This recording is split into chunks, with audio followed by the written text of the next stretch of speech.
What's going on, fellow Maplers? Last video we covered progressing your main all the way up until the 5th job, but we left our character devoid of many easy gear progressions to boost our combat power. This video will focus on filling out as many slots as possible and walk you through early game gear progression. The boss content tab of the Maple guide will be your best friend this time around. This UI is phenomenal in that each boss will showcase its featured drops and any prerequisite quests required to fight them. Additionally, the tab in and of itself is a good benchmark for your character progression. Each tier of boss is a significant jump in power from the last. It might not feel like that at the beginning, but that's because the goalpost for each stage of the game has shifted dramatically over the years. Trust me, it will be much more noticeable later on. Good for us though that a lot of the very solid gear is incredibly easy to obtain nowadays. Now that you're familiar with all of that, let's get rolling. We'll start out with Zakum. Zakum offers both a face and eye accessory in its loot table. Now, none of these drops are guaranteed, especially when we have next to no additional drop rate. There are many sources of drop rate in the game, but at this point we don't really need to worry about that too much. However, one simple bonus we can get before even starting is the Holy Symbol V Matrix skill. I opened about 200 nodes from the event last video and got myself a copy, but if you were to be unlucky enough to not receive one, you can deconstruct some nodes and create a copy yourself. This is a staple skill for any character, and I would highly recommend adding it to your pet auto buff. From here, we can click Move to Boss, which will bring up a newer UI detailing similar information, but without the tiered structure. Click Move to Boss again to travel. Jump over to the right side of the map, then choose the normal difficulty. These steps will pretty much be identical for any boss you do. Inside the map, drop the Eye of Fire you just received to spawn Zakum. He should pretty much go down in one hit, and lucky for us, I got one of the two drops. Bosses have clear timers. For the ones in the video, you can only clear one a day. However, there are bosses on a weekly and monthly timers as well. Kill it daily to get all the drops. There are 4 progression systems for items you should know about: Flames, Potential, Star Force, and Set bonuses. Drops can roll a variety of bonus stats on them noted by the additional text. You're primarily looking out for main stat, relevant attack power, and all stat. Most boss drops are unique in that they have a much higher upper bound for flames that can appear on them than normal gear. You can re-roll these through various kinds of rebirth flames. The second progression system is Potential. Potential can come on the item, but if it doesn't, such as in this case, you need to use a potential scroll to discover the item's potential. This can result in 2 or 3 line potential. 2 line potential items can be made to 3 line potential items with the use of stamps. Your potential will have different rarities. An item can be rare, epic, unique, or legendary. The stats will improve at each rarity, and you progress through the rarities and change the stat lines by using cubes on your item.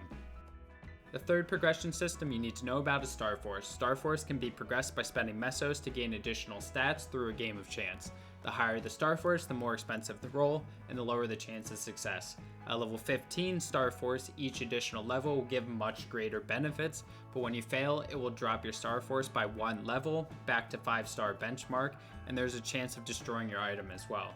For early game, it is super cheap to Star Force to 10, so I'd recommend stopping there on all your items for now. The final progression system is set bonuses. The more of a set you have equipped, the better the bonuses. So as we will fill out more of these slots with boss drops, even if the item doesn't provide a great individual power boost, we will also be getting these additional bonuses too. Finally, before I move on, most of the items I referenced, including flames, cubes, stamps, etc., can all be purchased at the general stores or through the quick move UI on the heroic servers. Right? So back to my item. My flame is quite good, and I don't have too many resources outside of the mesos I got from the event boxes, so I'll just Star Force it up to 10 and equip it. This took less than 5 minutes, and I increased my combat power by over 30,000. Combat power is just a relative benchmark to use across characters to see their strength. The next boss we have access to straight away is Hilla. Hilla can drop us a pocket slot equipment. However, to use the pocket slot we need 30 charm, which is our first foray into character traits. Each one provides a different buff, and the easiest way to level traits is through trade boost potions. These are almost always available through ongoing event reward shops. In this case, I got one as part of the level 150 Aran gift, and we'll use it on charm, instantly unlocking the slot. From there, we can enter normal Hilla portal, fight our way through a couple of rooms, pretty much one-shot the boss, and again, I'm lucky enough to get the pocket slot drop. It's a tiny upgrade, it can't get potential or star force, but it can have flames. It gives me a little over 6,000 combat power increase and another piece of the boss set. Next, we can fight Horntail for a ring, necklace, and earring drop. This boss can be fought in chaos mode fairly easily. Just beat down his right head, his left head, then enter the final room. Basic attack the crystal on the right side of the map to spawn it. Then, you need to beat down all of his body parts for the kill. Now, I'm skipping over any mechanics because most of them can simply be ignored with how progressed we are through the current events. And, lucky for me again, I got both the earring and the necklace drop. The earring drop comes with potential, but only 2 lines. It's one of the better items we'll get early on, so I used one of the epic potential scrolls to rank it up from the event, star force it to 10, then use some of the lower tier cubes to roll its potential until I hit 1% line of main stat.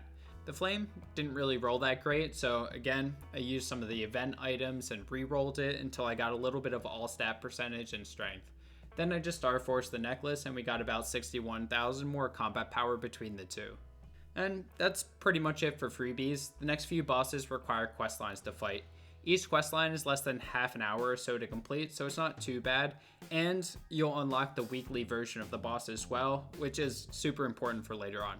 Nice thing is, once you clear it too on a single character, the quest requirement counts as complete for all characters you make in the future, so it's a one and done kind of thing. The first quest I would recommend doing is the Temple of Time to access the Pink Bean boss.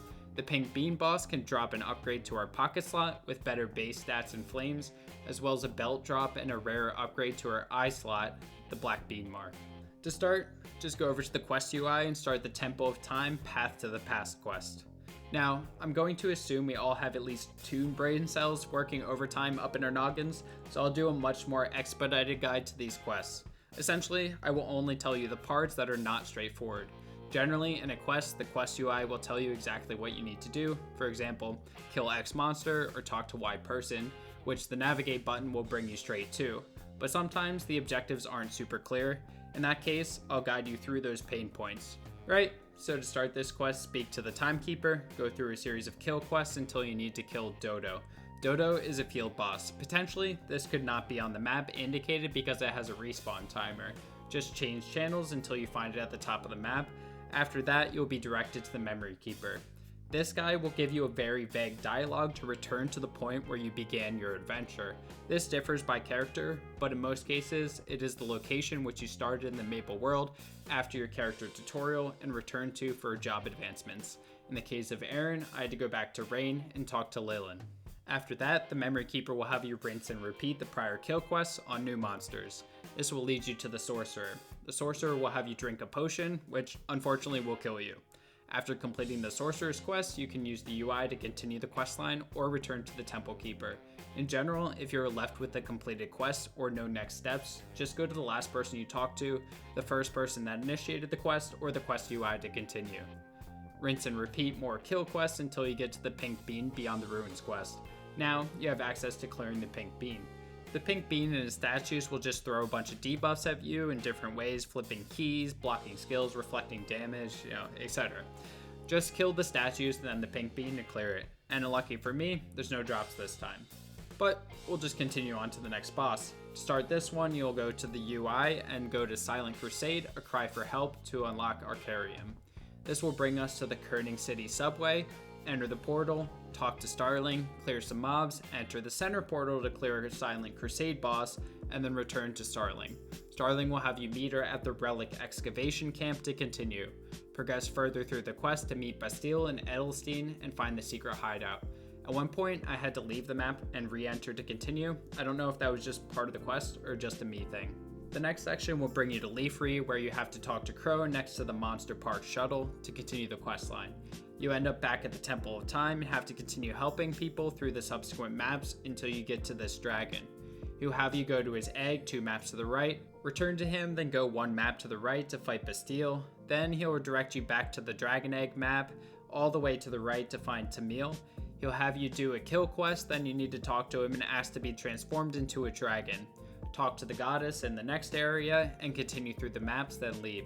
You'll return to Bastille and complete the quest. Now you can kill Arkarium on normal mode.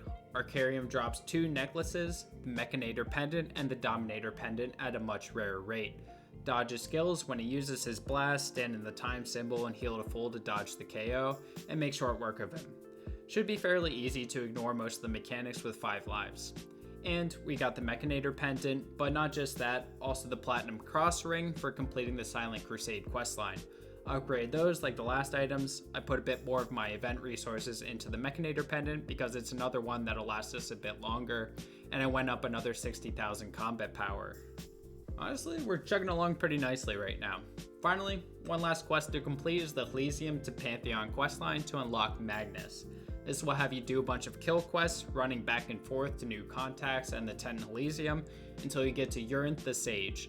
He will have you kill some mobs to get Popo's Tears, then eventually you will make your way back to the Tent Elysium and be teleported to an area where you need to use the transmitter given to you in your inventory. You do a lot more talking and kill quests, see a cool cutscene of Kaiser shooting a dragon cannon, then progress to Elysium downtown, where you'll be sent on several quests leading up to the investigation of Magnus's castle. Many of these quests will send you to doors prior to the symbols in the Tyrant Castle maps, then require you to report back to Elysium downtown after interacting with the doors. After doing that a few times, you will collect some purple and red regions to unlock the first door, but not before reporting back, of course.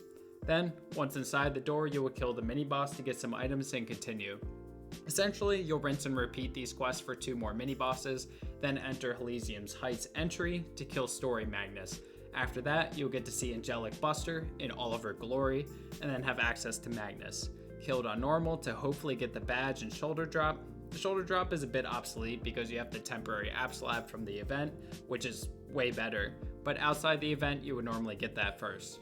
Now, we can clear normal Magnus. You have 10 lives to work with and this boss is a bit harder than the others, just keep whacking him within the blue aura. You can wait out death timers a bit to get burst skills back and generally just dodge the very choreographed skills to kill him. In normal mode, you shouldn't really need to pay too much attention to everything to clear it. Fortunate for us, we did get the badge, no other upgrading on the badge, but it does give us about 10,000 more combat power and another piece of the boss set.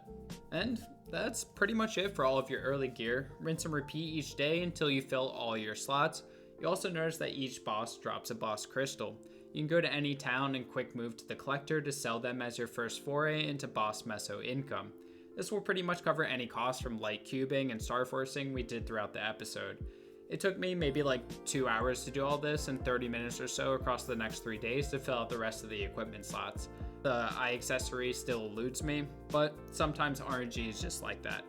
In total, this is maybe like 4 hours of character progression, and we are already super strong. Honestly, I think for next episode we have enough damage range to power through the first several weekly bosses. I think the plan will be to acquire IED and showcase my first foray into weekly bossing, so stay tuned for that.